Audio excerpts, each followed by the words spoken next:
Et si je te parlais d'amour ? Ça t'est déjà arrivé, toi, de te demander comment font les autres qui arrivent à construire une belle histoire d'amour ?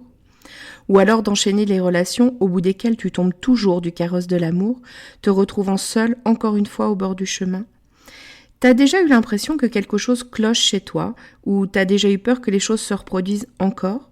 Peur de pas faire les bons choix ? Que tu sois célibataire ou en couple, si tu t'es reconnu, alors c'est que tu es au bon endroit. Nous rencontrons tous à un moment ou à un autre des difficultés en amour, parce qu'on nous a bercé de beaucoup de choses fausses à ce sujet. Et il y a toujours un moment où cette personne si proche de nous vient toucher quelque chose de sensible en nous, une blessure.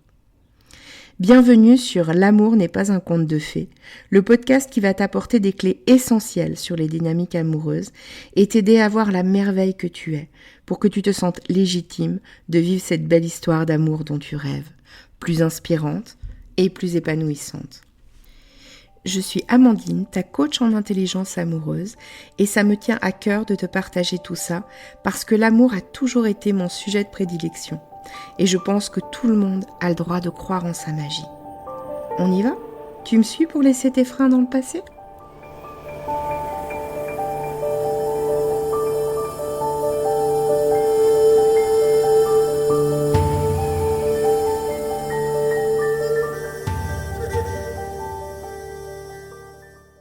Bienvenue sur cet épisode 1 dans lequel je vais te parler de la différence entre l'amour et l'état amoureux.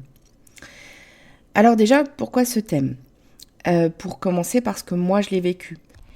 Dans l'épisode 0, je t'avais expliqué comment à l'adolescence j'avais décidé, entre guillemets, de faire de l'amour un conte de fées. Donc pendant des années, on peut dire que je confondais les deux. Je prenais l'amour pour l'état amoureux et cela a été très délétère pour ma vie amoureuse. Je dirais même pour ma vie en général, car j'étais souvent assez malheureuse et nostalgique. Aussi parce que quand je discute avec les gens, j'entends encore beaucoup et souvent la confusion. Et ça mène des relations qui pourraient être belles à se dégrader et puis à la rupture. Quand l'un des partenaires au moins repense sans cesse au début de l'histoire avec de la nostalgie, cherchant à retrouver les mêmes sentiments, il met sur sa relation et sur son partenaire tellement de pression qu'au bout d'un certain temps, l'histoire se termine. Et puis, il y a ceux aussi, par exemple, qui, ne ressentant plus l'intensité des débuts, décident d'aller voir ailleurs, passent de partenaire en partenaire sans jamais dépasser un certain stade dans leur relation. Ça me fait penser à cette citation que j'adore, qui dit « L'herbe n'est pas plus verte ailleurs, elle est plus verte là où on l'arrose ». En tout cas, si tu te reconnais dans l'un de ces profils, j'ai envie de t'aider à gagner du temps. Aussi à te donner quelques clés pour déjà envisager tes relations amoureuses sous un jour un peu différent et te permettre de t'épanouir davantage. Alors rentrons dans le vif du sujet. Je vais commencer par te poser quelques questions. Est-ce que tu t'es déjà dit qu'il y avait quelque chose de répétitif dans tes histoires d'amour, dans le sens où, par exemple, l'autre t'aime follement au départ et finalement il s'éloigne ? Ou alors peut-être que c'est toi qui te lasses toujours au bout d'un certain temps et qui t'en vas ? Est-ce qu'à un certain moment, tu commences à vivre la grande nostalgie dont je te parlais précédemment pour ce que tu as vécu pour l'autre au début et que tu essayes de tout faire pour retrouver ça, mais que ça ne fonctionne pas ? Et puis découragé, un jour, tu te dis que l'amour est terminé. Alors tu mets fin à la relation ou alors c'est l'autre qui le fait quand ce n'est pas d'un commun accord. Et puis, c'est douloureux, d'autant qu'à force de répétition, tu peux te dire que tu n'arrives pas à aimer ou à être aimé sur le long terme. T'as déjà eu l'impression ou tu t'es déjà demandé si t'avais été réellement aimé par quelqu'un ? Parce que par exemple, tu n'as jamais connu l'intensité magique dont certains de tes amis t'ont parlé. Alors là, évidemment, tu peux te demander qu'est-ce qui te manque, qu'est-ce qui ne va pas chez toi pour parvenir à être aimé, à moins que tu te dises que tu tombes toujours sur les mauvaises personnes. Alors, grand scoop. Si tu penses que l'amour, c'est des papillons dans le ventre, que c'est être en fusion avec l'autre, que c'est un coup de foudre, que c'est quelque chose d'intense et de passionné, que l'amour, le vrai, dure toujours et puis que c'est ne même plus voir les autres personnes autour. S'il y a une de ces affirmations qui te parle, il est fort probable que tu confondes l'amour et l'état amoureux. Et à mon avis, faire la différence entre les deux, c'est une sacrée première étape pour t'aider à transformer ta vie amoureuse à partir d'aujourd'hui.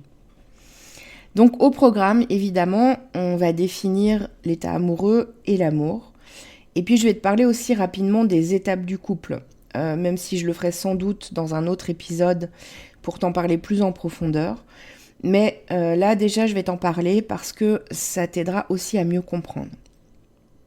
Je vais commencer d'ailleurs par ces étapes du couple. Alors en fait il y en a 5. La première justement c'est l'état amoureux. Donc quand on rencontre l'autre, cette étape, selon les gens et les situations, elle peut durer quelques semaines, jusqu'à 2 à 3 ans. J'y reviendrai donc plus tard sur cet état amoureux, mais cette période, en gros, on peut dire que c'est le moment où on a la sensation d'avoir rencontré cet être absolument parfait pour nous, celui qui est fait pour nous, quoi, finalement. Après l'état amoureux, il y a la phase des désillusions. Dans cette phase-là, on se rend compte que cet être a priori si parfait et si idéal pour nous, en fait, n'est pas si parfait que ça et pas si identique à nous non plus. S'ensuit la phase des confrontations. Donc, on a remarqué nos différences et puis on cherche à montrer à l'autre qu'on a raison sur tel ou tel sujet ou sur notre manière de voir les choses. Et on essaye de le rallier à notre monde, quoi, quelque part, de l'attirer dans notre monde. Donc c'est une phase évidemment où il peut y avoir de l'agacement, des conflits qui s'invitent au sein du couple. Il y a beaucoup de couples qui restent à cet endroit un certain temps, certains même toute une vie parfois. Mais alors après, il y a quoi ? Quand on parvient à dépasser cette phase de confrontation, qu'on accepte la différence avec l'autre, on peut la regarder comme une richesse, comme une complémentarité. Et puis on devient un couple conscient dans le sens où on est conscient qu'on est co-créateur de la relation et de l'espace de la relation. C'est une phase de renouveau. Et la dernière phase, elle donne lieu à un couple connecté, où chacun contribue à l'évolution de l'autre, que ce soit au sein de la relation ou à l'extérieur. Alors je tiens à te dire que toutes ces phases, elles sont normales, elles font partie de l'aventure du couple. Donc lorsque l'autre commence à t'agacer ou quand vous commencez à être en conflit, c'est normal. Définissons l'état amoureux. Donc cette première phase, cette phase d'état amoureux, c'est un état qui ressemble à ce que je te disais tout à l'heure, même si chacun le vit et le décrit à sa manière. Mais les ingrédients, plus ou moins, c'est des papillons dans le ventre, c'est des émotions très intenses, c'est la sensation qu'on a plein de points communs avec l'autre, souvent, et qu'on est dans une sorte de bulle. D'ailleurs, très fréquemment, on peut laisser un peu les autres parties de notre vie de côté à ce moment-là. On est comme absorbé par les moments passés avec ce nouvel être si extraordinaire qui est arrivé dans notre vie. Et puis, on ne pense plus qu'à ça, on ne pense plus qu'à lui. Voilà. C'est un état aussi où on peut être un petit peu sur le qui-vive, parce qu'on peut être un peu en attente, en manque de l'autre, envie d'être toujours avec lui, avoir peur parfois qu'il ne ressente pas quelque chose d'aussi intense que nous, etc. Tu vois de quoi je parle ? Alors l'état amoureux, il peut même être qualifié de pathologique. Et oui, dans le sens où c'est un état hors norme, où en fait on n'est pas vraiment nous-mêmes au final. Il paraît même, selon les spécialistes, que physiologiquement, on n'arriverait pas à y survivre trop longtemps. C'est pour ça que ça doit s'arrêter à un moment donné. Il y a trop d'intensité. Mais cette intensité, elle permet de créer des liens forts avec l'autre, de commencer à générer des souvenirs en commun. Et ces liens forts, ils peuvent être le ciment du couple plus tard. Quand les difficultés viendront s'interposer, il sera toujours possible de se raccrocher quelque part à ce qu'on a vécu d'exceptionnel ensemble. Alors, ne peut-on pas rentrer en relation avec quelqu'un sans passer par l'état amoureux ? Si, cela arrive. La relation, elle peut se construire autrement, mais je dirais que on a quand même toujours des ingrédients de cette étape-là, ne serait-ce rien que dans la découverte de l'autre, puisqu'on ne le connaît pas, on apprend à le connaître. Et alors l'amour, dans tout ça, il est où ? L'amour, c'est quelque chose qui se construit. On ne peut pas aimer quelqu'un qu'on ne connaît pas. Autrement dit, quand on connaît l'autre depuis 2 semaines, on ne peut pas vraiment dire qu'on le connaît, d'accord ? Alors, l'amour, c'est quand on défusionne en reconnaissant l'autre comme différent. C'est quand on est conscient de cette différence de l'autre et qu'on choisit d'être là. Ouais, pour moi, l'amour, c'est ça, c'est un choix. On choisit d'aimer l'autre avec ce qu'il compose, on choisit d'être là, même quand c'est difficile. Et puis, il y a quelque chose de conscient, en fait, dans l'amour, qu'il n'y a pas dans l'état amoureux. L'amour, c'est aussi, quelque part, reprendre notre pouvoir, pas sur l'autre, hein, évidemment, mais sur nous-mêmes, sur nos choix, sur notre vie, sur notre conscience. Alors que dans l'état amoureux, en fait, on est plutôt à la merci de nos émotions et de nos sensations débordantes. Autrement dit, si je reprends ce que je disais au début de l'épisode, quand l'intensité diminue dans la relation et quand l'envie d'être avec l'autre en permanence s'étiole et que la réalité reprend un petit peu ses droits, ce n'est pas que l'amour est mort. Au contraire, c'est à ce moment-là qu'on a vraiment la possibilité d'aimer. D'aimer l'autre pour qui il est, d'être aimé pour qui nous sommes. Et ne nous le cachons pas, c'est tout ce à quoi nous aspirons, d'être aimés pour qui nous sommes. Alors je ne sais pas ce que tu ressens en m'écoutant te dire tout ça. Et cela dépend peut-être de là où tu en es sur ton chemin de l'amour.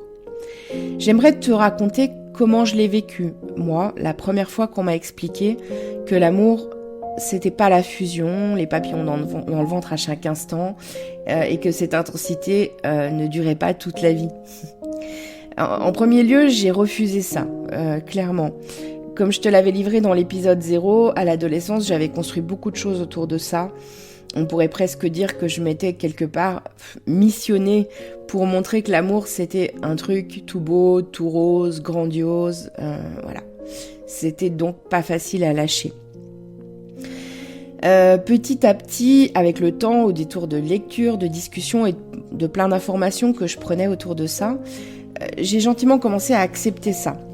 Mais dans un premier temps, ça me rendait triste, vraiment très triste. Ça représentait pour moi un deuil à faire.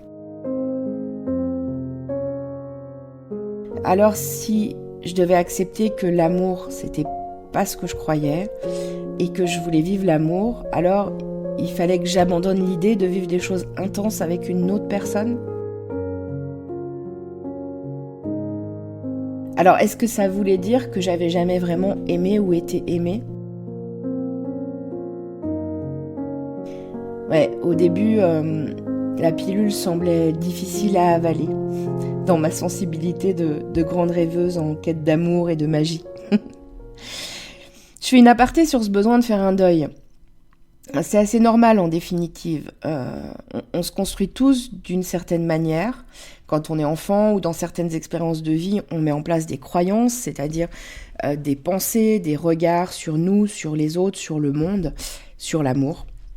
Et puis si on met ces croyances en place, c'est parce qu'à un certain moment, elles nous permettent de vivre, parfois même de survivre dans notre environnement. Certaines croyances sont même parfois un peu identitaires. On les confond avec qui on est. Alors, évidemment, ces croyances, elles induisent des émotions, des réactions et des comportements. Forcément, si je crois que l'amour, c'est un conte de fées, par exemple, que tout doit se passer de manière fluide et pour toujours, et tout le temps, alors dès que ce n'est pas fluide, je peux en déduire que finalement, c'est pas de l'amour, ou que c'est pas la bonne personne. Bref, c'est un peu normal de devoir faire le deuil de ça, de s'en sentir triste. Puis au passage, la tristesse dans les phases de deuil, c'est le moment où on accepte qu'on doit vraiment laisser s'en aller quelque chose. Donc c'est important. Pour en revenir à ce que je te disais à propos de mon expérience personnelle, il y a eu un déclic à un moment donné. c'est que j'ai compris que cette intensité, déjà, je pouvais toujours la vivre avec quelqu'un. J'ai juste compris que je devais juste arrêter d'attendre que ce soit tout le temps, puis toute la vie. Et puis, outre la magie des débuts, oui, ça a ce côté magique de l'intensité, etc. Il y a quelque chose d'encore bien plus magique, quelque part dans l'amour. C'est de faire ce choix d'aimer l'autre. Avec ce que j'aime chez lui, avec ce que j'aime moins, avec ce que j'aime pas. Et c'est qu'il réside dans le couple quelque chose d'encore bien plus magique que l'intensité de la rencontre. C'est la raison pour laquelle nous sommes attirés l'un vers l'autre. Et ce que notamment les périodes de désillusion et surtout de confrontation, elles vont nous permettre. Mais je vais pas tout te dire d'un coup, je te raconterai ça dans le prochain épisode. Tu verras, c'est captivant. Alors pour terminer, pour aujourd'hui, j'ai envie de t'inviter à te pencher un peu sur ton histoire amoureuse. Te questionner sur cet état amoureux et sur l'amour. À voir peut-être à quel moment ou à quelle période tu as vécu l'un ou l'autre. Je te laisse pour aujourd'hui. Je me réjouis de te retrouver pour le prochain épisode.